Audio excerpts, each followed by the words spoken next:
যুক্তরাষ্ট্র কি এখন শত্রু দেশের কর্মকর্তাদের পরিবারের জন্য অনিরাপদ হয়ে উঠছে? ক্যালিফোর্নিয়ার বিলাসবহুল জীবন ছেড়ে এখন ডিটেনশন সেন্টারে ঠাঁই হয়েছে সৈয়দ ঈশা হাশেমি। 1979 সালের মার্কিন দূতাবাস জিম্মি সংকটের কুখ্যাত প্রোপাগান্ডা মুভ স্ক্রিমিং মেরির ছেলের গ্রেফতার এবং গ্রিন কার্ড বাতিল ঘিরে শুরু হয়েছে তোলপাড়। গত বৃহস্পতিবার লস অ্যাঞ্জেলেসের বাড়ি থেকে হঠাৎ উধাও হয়ে যান ঈশা হাশেমি। পরিবার ভেবেছিল তিনি অপহৃত হয়েছেন, কিন্তু সত্য বেরিয়ে আসে যখন আইস এজেন্টরা হাশেমি, তার স্ত্রী এবং সন্তানকে হেফাজতে নেয়।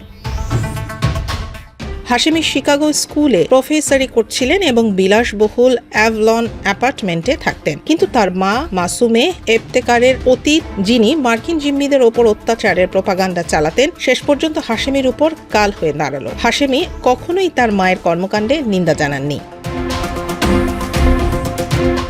সংশ্লিষ্টদের বহিষ্কার কেবল হাশেমিই নন, মার্কিন পররাষ্ট্রমন্ত্রী মার্কো রুবিও কঠোর অবস্থানে গিয়ে জেনারেল কাশেম সোলেমানের ভাতিজি এবং ভাগ্নি সহ আরও বেশ কয়েকজন ইরানি কর্মকর্তার সন্তানের গ্রিন কার্ড ও আইনি মর্যাদা বাতিল করেছেন। এমোরি ইউনিভার্সিটির প্রফেসর ফাতেমে লারিজানিকেও ইতিমধ্যেই যুক্তরাষ্ট্র থেকে বহিষ্কার করা হয়েছে।